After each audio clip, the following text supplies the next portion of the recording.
What is good, NBA fans? Welcome into another week of Dropping Dimes, here to discuss the conference finals. Both sides. Right now, the West has played 2 games, and the East is set to tip off this evening. Plus, there's once again, news around the association. Ben Simmons is still getting dragged pretty relentlessly, especially considering the Eastern Conference Finals haven't started. So that's still a topic of discussion for people. The Globetrotters officially threw their hat in the ring of wanting to be an expansion team. There's a ton to talk about. But let's start with last night's excellent game. You got to give it to the Clippers. They were down the entire game. Never really led until late in that game, and they never went away. I will say this: Reggie Jackson has shown up to play in the last 2 rounds.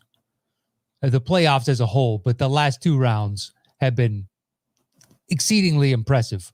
And there was a stat posted on Twitter from Justin Russo, who's the host of the Clip and Roll podcast, and said there have been 122 players in NBA history to attempt at least 100 3-pointers during a single postseason. Reggie Jackson's 2021 campaign leads all players in true shooting percentage at 66.1. Steph Curry's of 2017 is second at 65.9. Reggie Jackson in isolation has been excellent. He was basically what was keeping him in the game, because for both teams, Paul George and Devin Booker were not having good games. I mean, they both heated up in the fourth quarter, but neither was doing. I mean, last night was the Reggie Jackson versus Campaign. And when Campaign went up for that layup late in game against Ibaka, I knew it was a miss. I knew it was going to be a miss as soon as it happened, because I don't know. At that point, it's just like, dude, you've done so much that I don't know if crunch time, get us a bucket, is going to be the icing on this cake.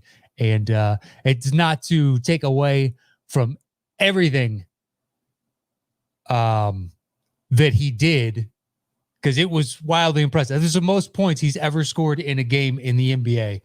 And it's not really saying much considering how much he has bounced around. Campaign has between NBA teams and G League teams. And he played in China at one point and then came back into the league.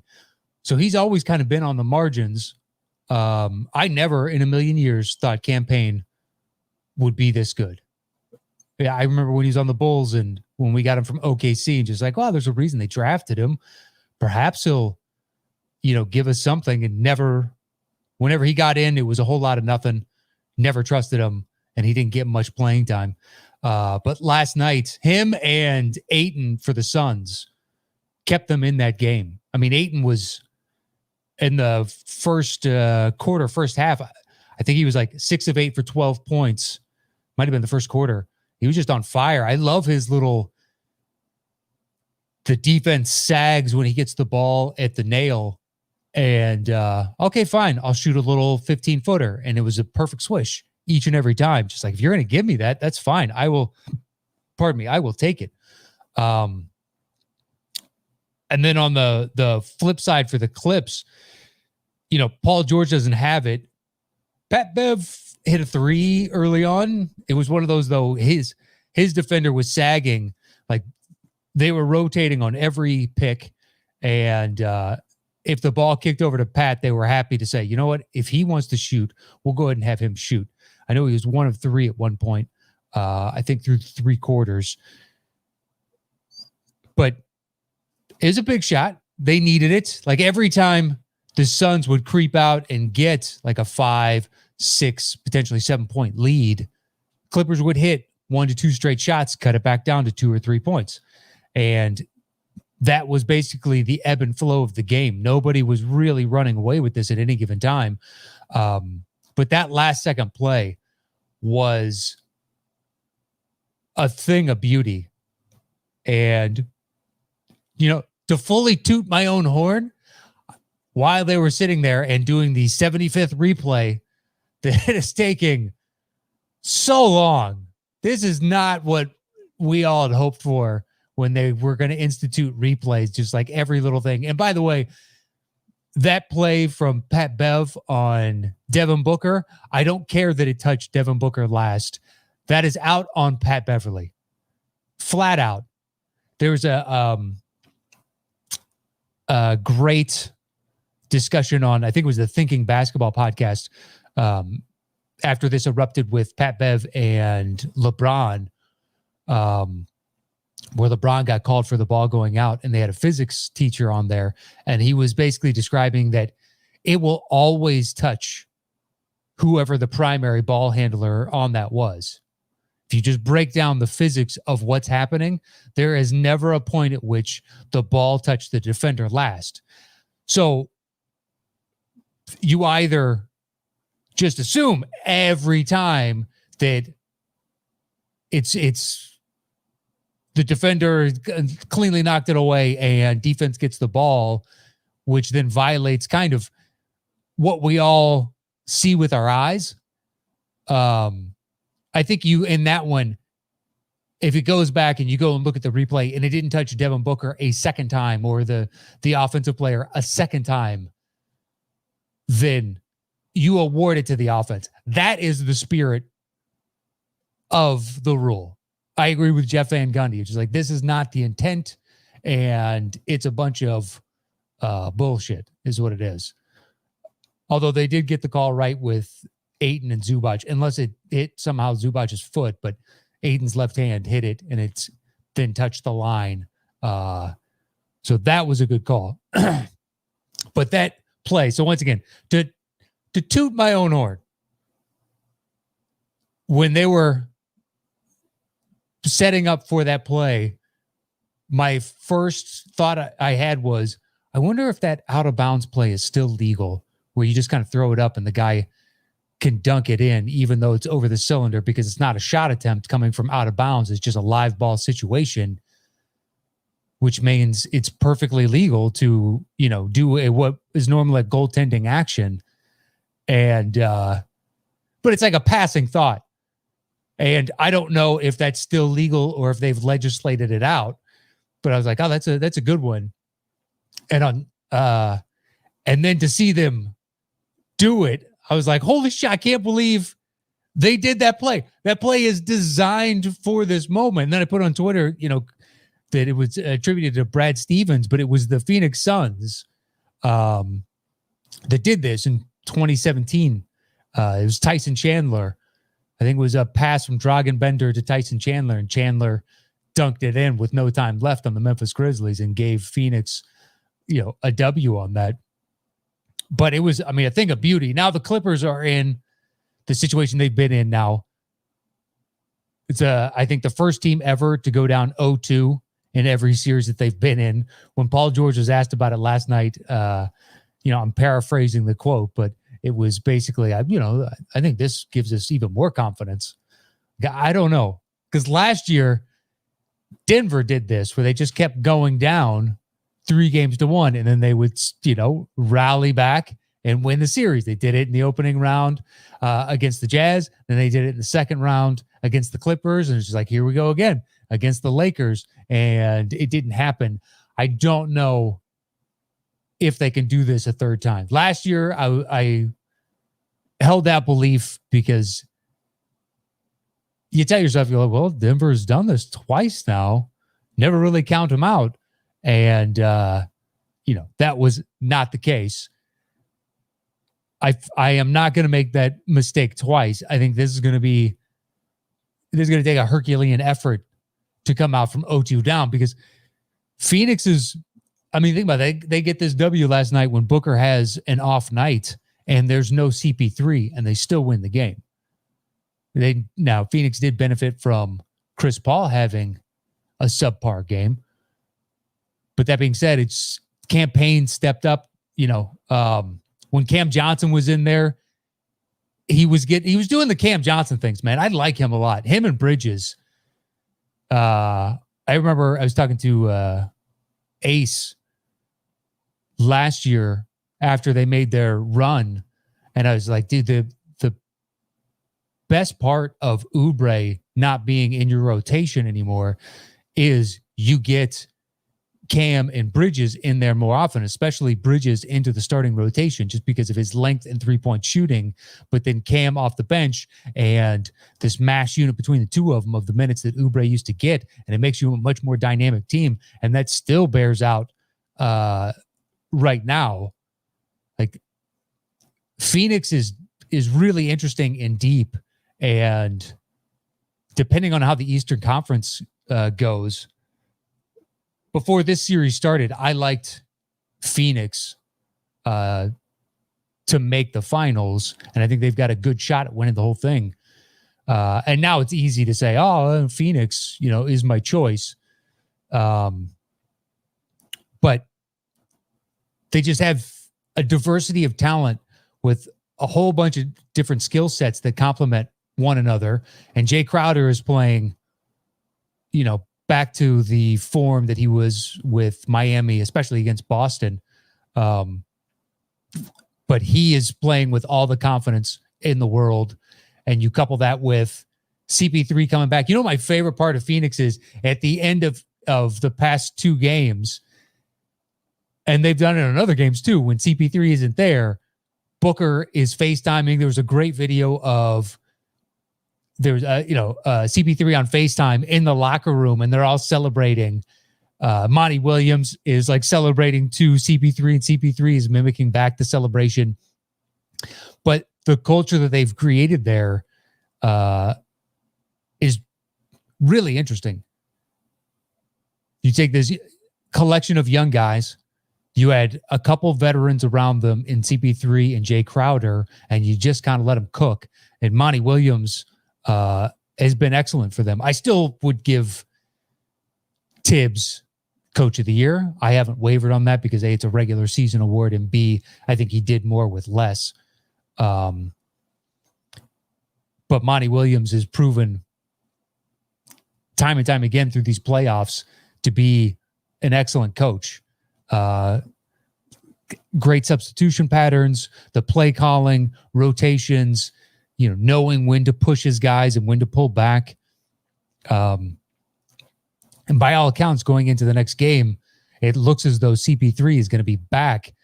And we haven't heard a peep, at least I haven't, about where Kawhi is. He didn't travel with the team to Phoenix because he wanted to continue rehabbing.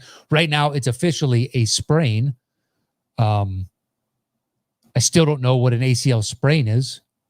But, obviously you can sprain any tendon. I've just never heard of someone spraining an ACL tendon before. It totally could have happened, and it's slipping my mind. But I for the life of me, when ACL, when the acronym ACL comes up, it is tear always. So I'm not sure what's up with Kawhi right now. So if they get CP3 back and Booker goes and plays even an average Booker game in the next one, well, Campaign is now playing with all the confidence in the world, and so are the rest of Phoenix's guys. Now, I don't foresee a sweep because the Clippers have grit, determination, and they have some depth. They're still missing Kawhi and Serge, which if they had them, this would be more than likely a different outcome. Might be 1-1 right now, or potentially 2-0 in favor of the Clippers. But, you play the cards that you're dealt, the hand that you're dealt. So each team is doing what it can with the players they have available out there. And right now, Phoenix is up 2-0. It's pretty impressive. Do I think that they can win it all? Yeah, I do. Especially after, last night, gritting that out. But they had a number of guys get into foul trouble early on. Devin Booker had 2 offensive fouls, and then Jay Crowder got 2 fouls, especially with that tech. I don't know why.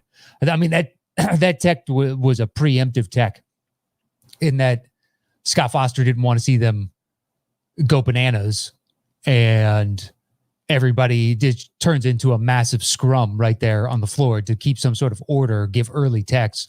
It's a ploy that refs often use, and it's not a bad one. I just don't know in that instance it had gotten to the point of erupting into any real kind of tension or violence, and violence is strong, but kerfuffle between the two sides.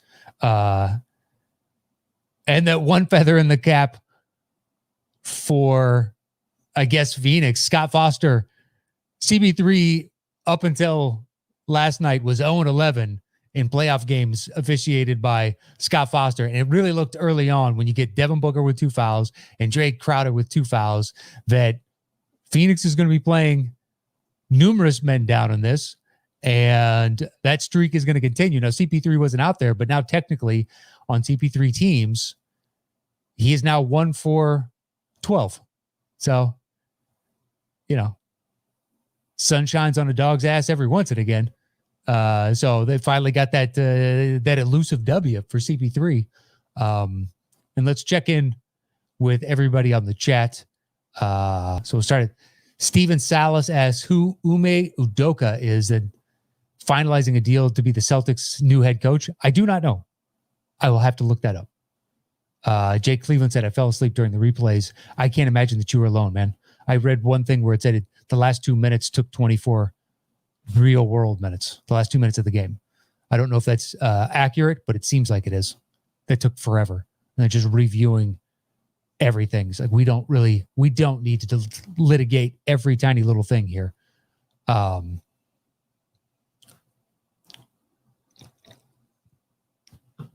So Ishmael asked, with CP3 potentially coming back in game 3, do the Clippers have a chance? Clippers always have a chance. They've been down 0-2 twice. They're not out of this. This game was not a blowout. Had PG hitting those free throws, this would have been a different outcome with 0.8 seconds left. Although, the clock wouldn't have shook out the same, so to speak. But all the momentum was going in the Clippers' favor to win that game, especially once Pat Bev gets the call against Booker, and it's easy to see the Suns' sails get deflated. So, hypothetically, the Clippers really just need to extend this series in the hopes that Kawhi can come back, because they need to be at as close to full strength as they can to take down this Phoenix team, because Phoenix is young and deep, and they're super interesting. Yeah, and Ishmael rightly points out, as talented as the Clippers are, the Suns are different from the Jazz and the Mavs. Yeah. The Mavs are, everything runs through Luka. It's a modified James Harden on Houston. And then he needs Tim Hardaway Jr. or Porzingis or somebody else to pop off. But basically, it's a one-trick pony. It's a hell of a trick. I'm not taking it away. But he doesn't have as much surrounding him as Phoenix does. And then Utah, just a collapse that people want to blame Rudy for what happened to that team. And it's partly on him, but it's also, he needs to stay home to protect the rim. At least that's part of the game plan. But if the wing defenders could stop the dribble penetration, then he could flood out to the 3-point wings, especially to the corners, to defend those shots. So he's not killing them by being in there. Because I don't know what exactly you do in that instance. You take him out, great. That means, you're going to have some combination of Mitchell, Conley, who doesn't look right, Mitchell, who's still, nursing a slight injury, Ingles, Bogdanovich, and then either Jordan Clarkson or Royce O'Neal, more than likely. And that's a lineup where, defensively, once you take Gobert out, they don't have much of a leg to stand on, so they need to outshoot the other team. It's possible, but they're a jump shooting team. And if the jump shots aren't hitting, then the old playoff rule of, well, they're not going to fare as well, kind of rings true, because Donovan is the only one that can really get to the cup and kind of play make on that level. So you don't need to worry about having as much of an interior defender. So, but I agree. This Phoenix team has more aspects of their dynamism. They can drive to the hoop. They can shoot from three. They've got a guy that can get mid-range shots in Booker, and actually that off the elbow 15-footer. He lives there. And if defenses are basically going to be fully set on taking away the three and key, then you need somebody that can get you a mid-range shot, as evidenced by Booker and Kevin Durant. Like, anybody that can feast on those areas, well, defenses are happy to give it up. And if your efficiency is high enough, that's a great shot, especially in the playoffs. Yeah, David Nishimoto says down 0-2 is right where the Clippers want them. I mean, yeah, we'll see. I can't imagine any Clippers fan genuinely feels that right now, like in their bones, like, yes, this is the outcome we wanted after 2 games, is to be down 0-2. Exactly what we want once again, to have to stress and fret once again. But can't count them out. I just think it's different once you get to the conference finals. And I'm only basing that, I'm not only, but I'm primarily basing that upon last year's Nuggets, where 3-1 didn't seem too great a hurdle for them to overcome until finally they were gassed. And that first game for the Clippers, unsurprising that they lost, because Game 6 was Friday night and they have to turn around and play Sunday. And it's not a lot of time to rest and recover. And also the euphoria and adrenaline that coursed through, their bodies that Friday evening kind of more than likely carried them through the night. I bet you a few of them didn't go to sleep as early as they should have, just because they were so hyped. So the first game, I wasn't surprised they lost. Game 2 last night, it looked like everything was trending in the Clippers' direction. And then that final play was just a thing of beauty, just an absolute thing of beauty.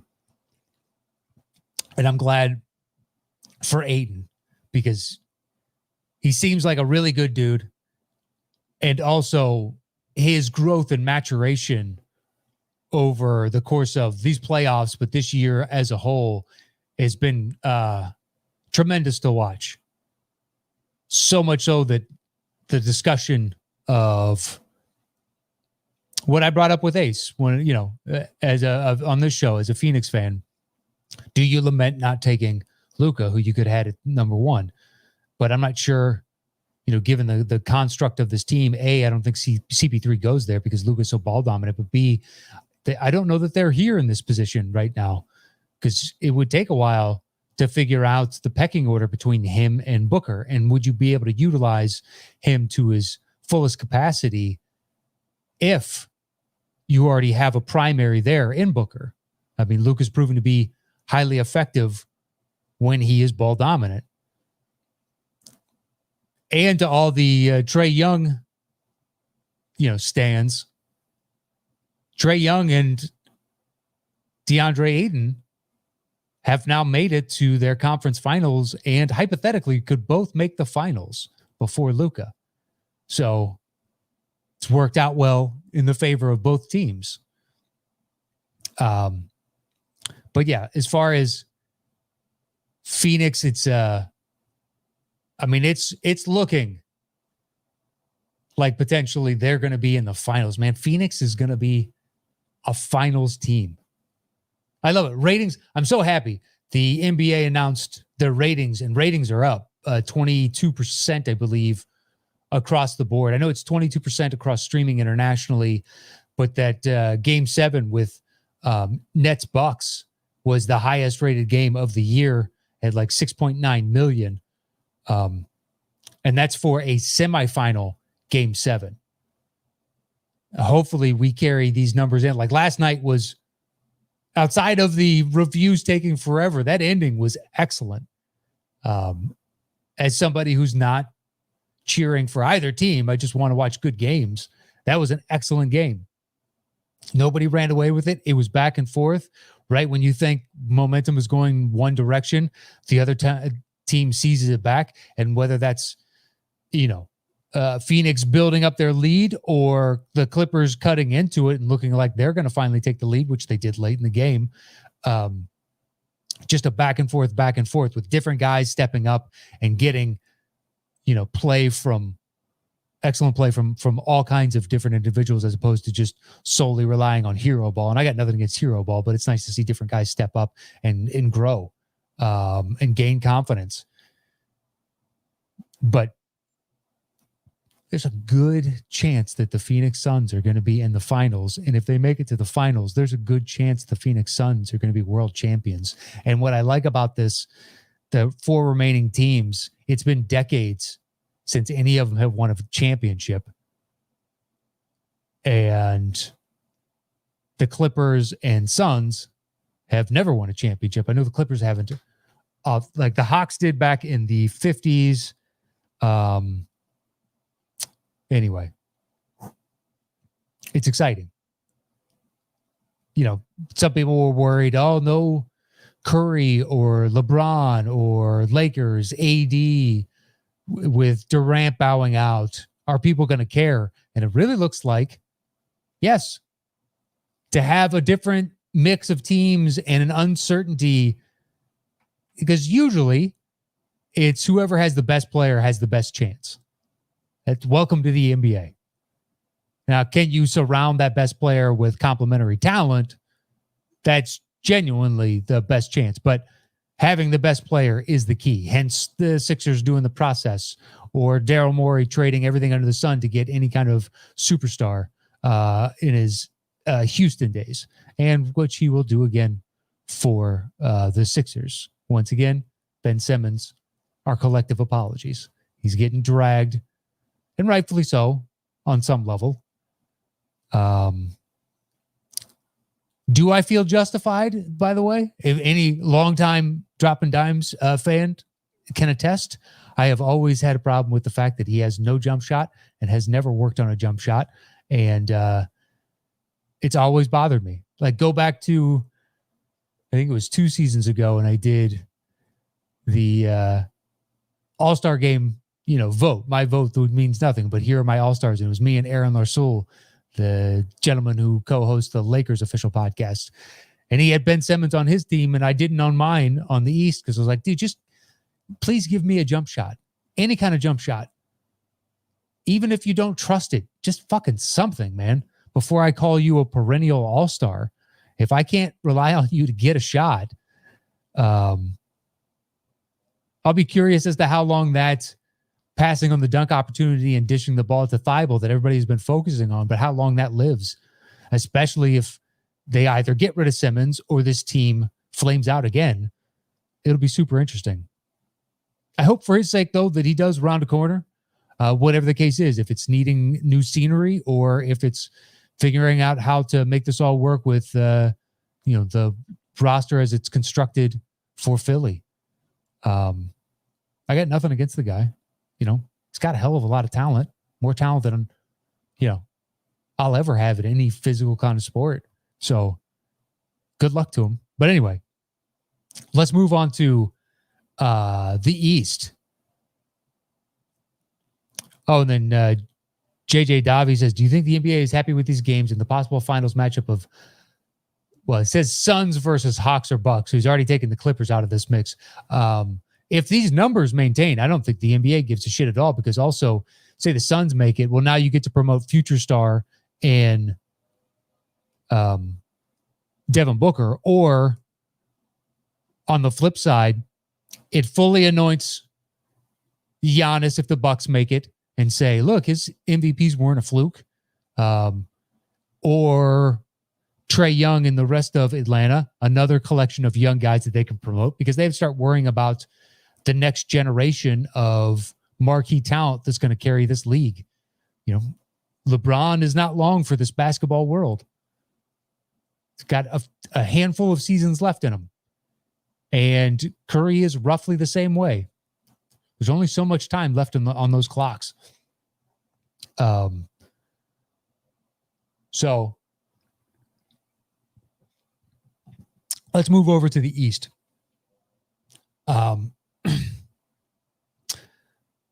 Game 1 is tonight. You have the Hawks coming in after having, I don't want to say an improbable win, because if you go and look at the numbers, a friend of mine said a comment offhand, and then I went to Basketball Reference. He's just like the Sixers outscored the Hawks in this series, even though they lost. And I was like, really? I mean, I makes sense. You have a large enough margin of victory on your victories and then close defeats. But how much of a difference was it? And then I looked at the numbers, and the Hawks lost almost every statistical category. I went through. Here's what I found. Against the Sixers, the Hawks, they were outscored. My buddy was correct. I wasn't ever questioning him, but it was like verification. The Hawks got out-rebounded. They got out-assisted. They got out-blocked. They had fewer steals. Obvious no-brainer. They made fewer field goals and three-pointers when you they had fewer free throw attempts. They fouled more. They had a lower effective field goal percentage. They had a lower true shooting percentage. They had a lower offensive rating and a lower defensive or a higher defensive rating, meaning it was worse. They gave up more points per 100 possessions than the other team, than the Sixers. The only two statistical categories that I could find that they won on were they made 2 more free throws, even though they attempted 27 fewer. So there's that. They made a higher percentage of their free throws when they got there, and that's the hack-a-bend strategy coming to fruition right there. And they had 11 fewer turnovers. That's it. They got beat in any other statistical category that I could really find.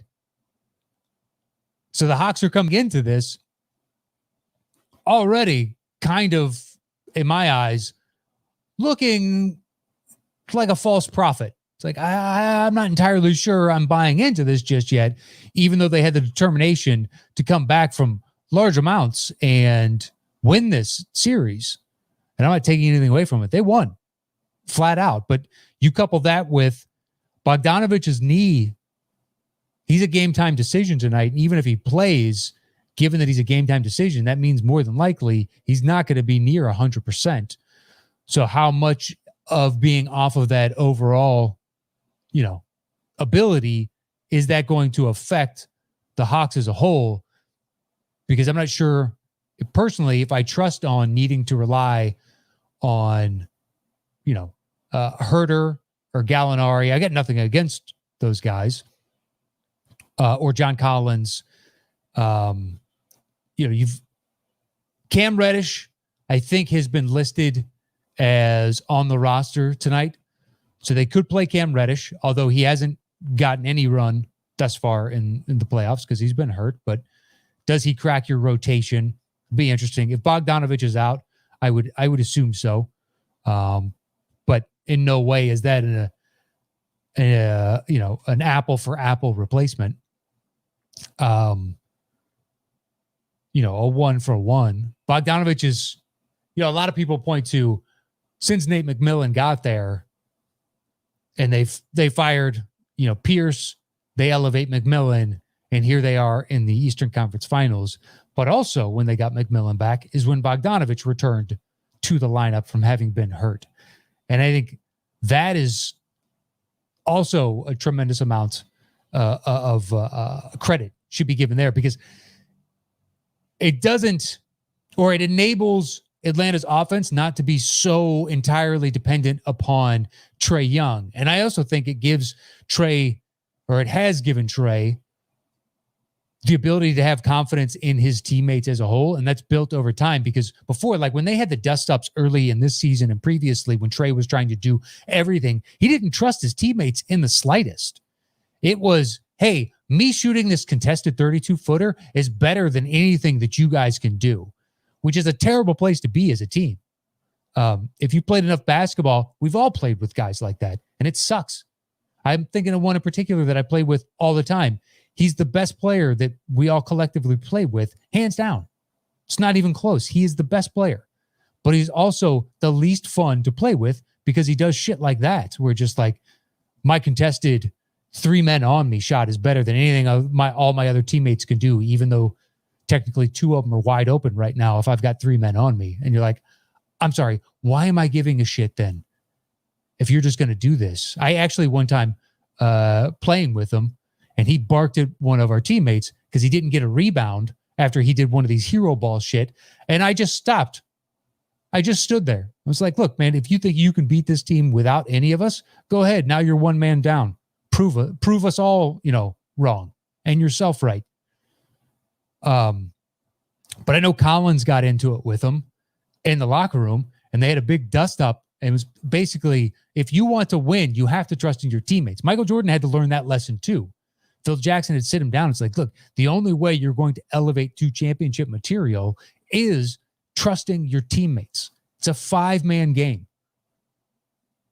You need to be able to find the open man for the best shot available on the court at any given time. And over the course of the season, Trae has blossomed into that. And I think it's because Bogdanovich has been so steady and incredible for them. It gives them another ball handler so where Trae doesn't have to be the primary at all times, and it lets him do a little bit more off the ball, take some of the pressure off of him. Still want you to do Trae-like things, but we don't need to be the entire offense running through you to have any kind of shot. We have somebody else who can play make and also shoot consistently from all kinds of different places on the court.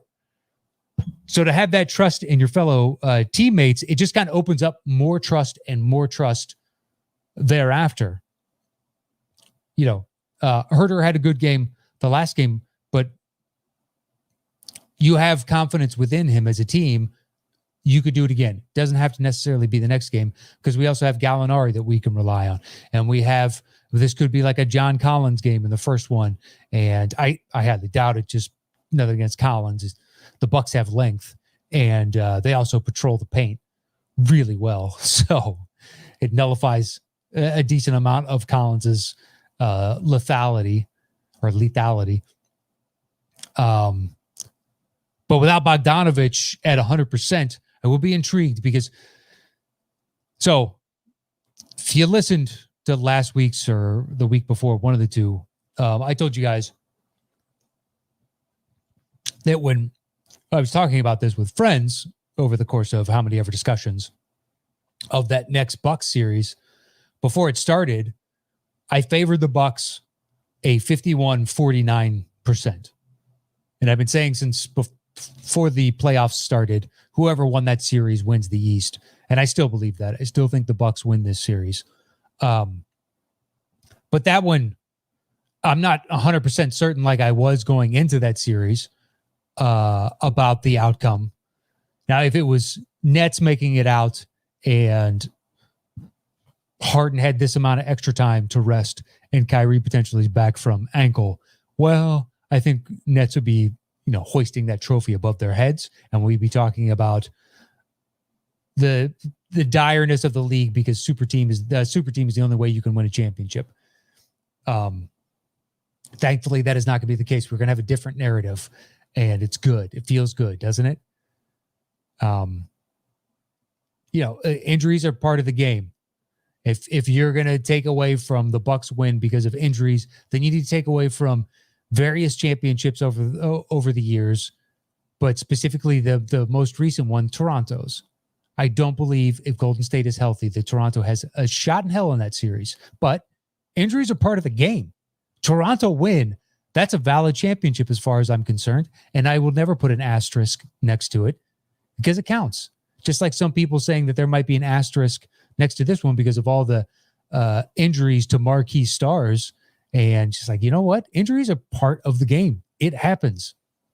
But anyway, to get back to this, Bucks Nets. Bucks barely won this series when basically they're playing Kevin Durant by himself.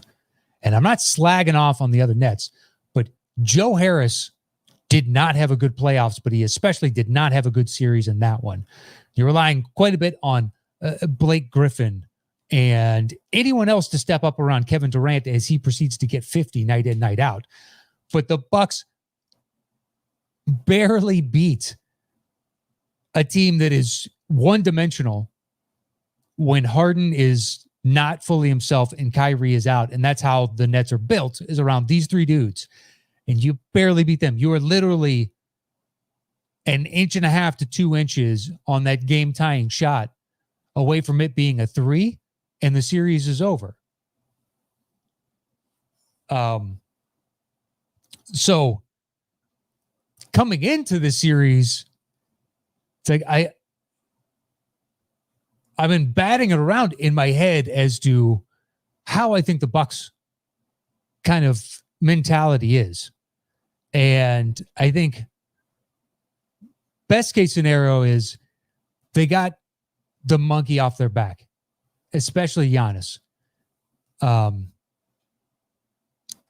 In that, so like when he's making his MVP runs, Harden and a few other guys, but Harden, there's a lot of quotes from him saying, well, all he does is dunk.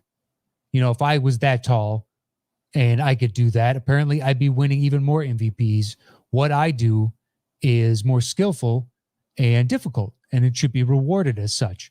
And I don't know that Giannis has ever felt like he's fully part of the club because he didn't come up through the AAU circuit. And he's always, whenever he's asked about like last season's postseason about LeBron, oh, he's the best player in the world right now, or Kevin Durant, he's the best player in the world. And I think he has this kind of, personally, this is just pure speculation, but an outsider's mentality. He was an immigrant kid in Greece. I almost said Sicily, in Greece, and came from poverty there, but he was an outsider within that world, and he gets plucked and brought to Milwaukee, and he's an outsider here, as much as they fostered and created a community around him, and now he signed long term, and I'm sure there's a sense of family there, especially when you have like his older brother on the roster, just to give him some stability and whatnot. But when he looks at this tight-knit group of NBA stars that have been playing together for practically the entirety of their lives, like there's great clips where you can see an AAU team of it's Blake Griffin, Aaron Gordon, and I want to say Derrick Rose, but I know Gordon and Griffin are on the same team. But it's stuff like that where guys talk about, oh yeah, we've been playing against one another for a decade. We have a distinct familiarity with each other. Or Bradley Beal and Jason Tatum. They're both from St. Louis, and they grew up in neighborhoods that are not far from one another, so they share a lot of the same, cultural similarities. Generationally, they might be different, but they have some sort of brotherhood there. And Giannis sees all of this, and he doesn't have any of this, so he's always kind of been an outsider. And even though he's been a 2-time MVP, I've always looked at it as it seems as though he has an inferiority complex with these more marquee stars. So beating a team that is comprised of 3 of them, but the one that is arguably playing the best basketball in the world right now, I think that might give him enough confidence, and then thereby give the Bucks enough confidence to have the Bucks make the finals. I mean, they're my choice. I like them for that. I think they also because you don't have to deal with an apex predator in Durant, who's a 7-footer and can shoot from anywhere on the floor and is a bucket every time he touches the ball, and it's super impressive to watch. But you don't have someone like that. You got Trae Young, who is much shorter, Bogdanovich, who is not 100% healthy. So now you need your complementary players to kind of go off, and the Bucks defense potentially goes back to being what it is, which is pretty stout. They're a good defensive team. They have been for years, but this year the numbers bear that out. And especially in the paint, just like you're not going to get many shots at the paint here. So then you just need to worry about the Hawks' collective 3-point shooting. And if they have a good night, look, there's not a whole lot you can do about that. They have enough shooters. If they're content to take 40 some odd threes and they hit 38 to 42% of them, you're going to lose the game more than likely. Like the percentage favors you pretty dramatically at that point, just because of the sheer volume and percentage that you're hitting them at. But I still like the Bucks overall. And I'm going to stand by my assessment of whoever won Bucks Nets is making the finals. Now, before that Bucks Nets series, I also would have said Anna's going to win it all. I don't know that I publicly said that on this show, but in my head, it was like whoever wins that series wins this whole thing. But given the way it shook out and how well Phoenix is playing on the other side, we'll see if Phoenix makes it. But Bucks Phoenix, Bucks Suns is my choice for the finals. It should be super interesting. Will Drew Holiday stop looking like Bledsoe and play like the guy that they just extended for a long term? And how he played during the regular season, was that also him I wouldn't say cowering, but feeling the pressure of playing a top tier team or a team with top tier talent in the Nets, and knowing that everybody assumes that these three guys are better than anything that you have, or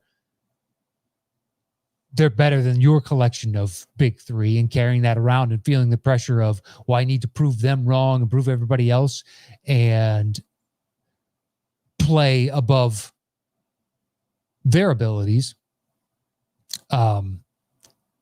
What kind of Chris Middleton are you going to get? Is it going to be Chris Middleton versus the Celtics? Because whenever he plays the Celtics, for some reason, man, Chris Middleton destroys them flat out. Once a Celtics friend of mine pointed that out to me. You can never unsee it. You're like, man, he really does. I love that, where fan bases, you know your team better than anyone else, and you watch enough games, and sometimes there's an opposing player that just gets up for playing you for whatever reason. It happens. And Middleton has that. And will he have that against the Hawks? Should be interesting. Now, I'm assuming they put Drew on Trae, especially if Bogdanovich isn't going to be fully healthy, and be like, you need to basically, we're going to try and get the ball out of your hands and ask everyone else on your team to make up for the fact that you are hypothetically going to do what you did in that last game and shoot, 5 for 24? Something like that. Did not have a good game. That was not a good Trae Young game. But put Drew on him. As up and down he's been on the offensive side, one thing you can always control is your defensive effort. And Drew Holiday is a pest on the defensive end. I think the thing that will derail him, or the primary thing that could derail him, rather, is whether or not he gets into any kind of foul trouble. Because now you're going to be bringing in, it's where you missed DiVincenzo. Because you can bring in Pat, and he'll do all right. But I'm not sure I trust him nearly as much. DiVincenzo is just a spark plug out there. But somebody that's more than willing to, I need to give 100% to slow this guy down. I can do that. And I'm not saying that Pat Connaughton or Connaughton, I always screw up his last name, isn't able to do that. But I think DiVincenzo could do it with greater consistency, and you can set a certain expectation level and he'll meet it more consistently. I think Pat could show flashes of that. I'm going to continue to just say Pat because I don't want to fuck up his last name. But consistency would be where I would be intrigued as to whether or not that happens. But yeah, I can't wait. Let's jump over to the chat real quick. TJ Martino says Simmons made me sick the other night. Dump that salary. Maybe they're going to, I mean, Morey's going to do what's best for the Sixers. You can rest assured there. Nazir Mohammed says, as a Sixers fan, what should the Sixers do with Ben Simmons? First and foremost, I think you relax. I think you take a step back, let the playoffs play out, because as much as everybody's saying, oh, you can only get 50 cents on the dollar for Ben Simmons, that will pass. I don't know that you'll ever get near the James Harden for Simmons in pieces kind of trade that Houston wasn't willing to pull the trigger on. So I think that if you just relax, let cooler heads prevail, and teams to take a step back and be like, all right, do we think that a change of scenery for Ben Simmons is precisely what we need? And we hand him fully the reins to a team and do some semblance of it's Simmons and 4 shooters or something along those lines. Could that work? Sure. Hypothetically, OKC makes, from an asset standpoint, the most sense, just because they have an absurd number of draft picks over the next few years. And you need to flip those into a top tier star, but I don't know how he fits next to Shea Gilgeous-Alexander, and I wouldn't want to mess up any of the mojo with Shea. But as far as if you want to get assets back, but I think the Sixers were more than likely going to need a legitimate player in return for Simmons, because their window is right now. They've got, given Embiid's health, history and the history of big men, that window is much smaller than it is for a guard or anyone that's more mobile than Embiid. So I would say relax, but something will materialize, and Morey is going to make the decision that benefits the Sixers the most to win a championship now. So I think that's TJ Martino answered Mohammed in the comments saying, trade him for the best player and fire Doc Rivers. I don't think that they're firing Doc, but I can understand your frustration with it. Overall, Steven Salas said Chris Middleton versus the Celtics is God tier. Yeah, it really is. It's impressive each and every time. Ishmael said, thoughts on the draft lottery last night. I love that Detroit won. Flat out love Detroit won.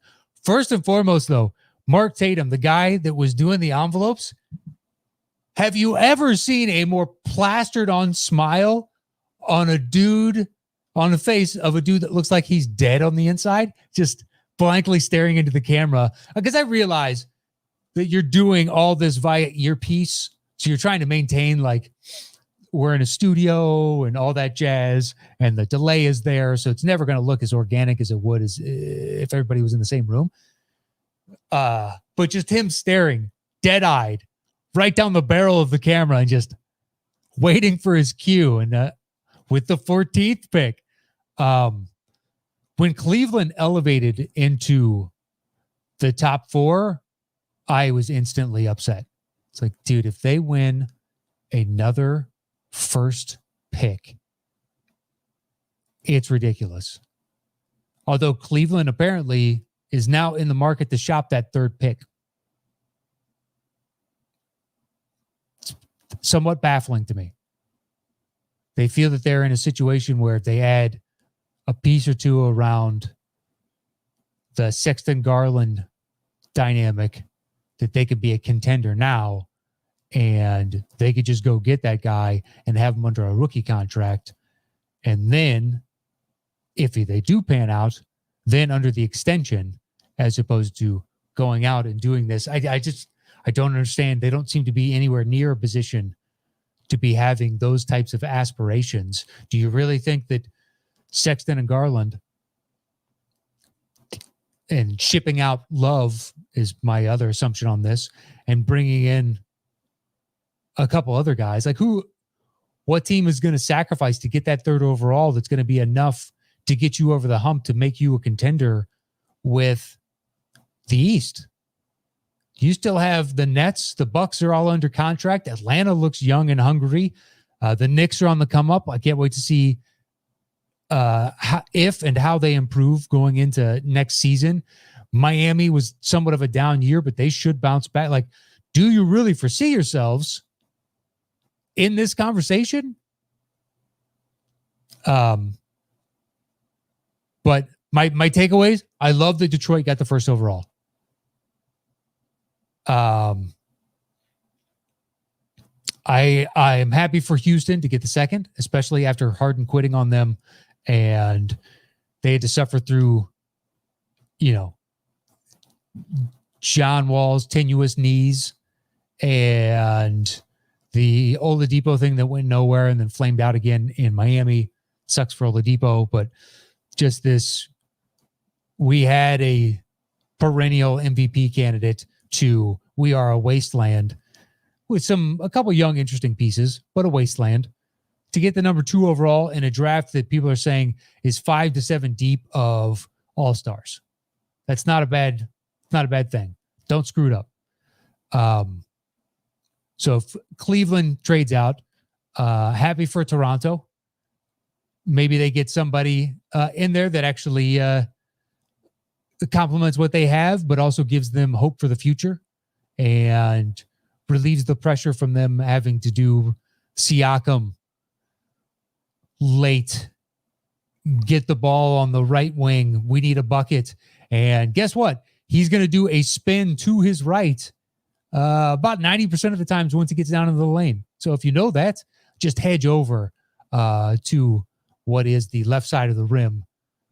Well, if your back is towards the rim, the left side of the rim, it'd be Siakam's right, because he is going to spin in that direction and either go for a little up and under layup or some sort of fade.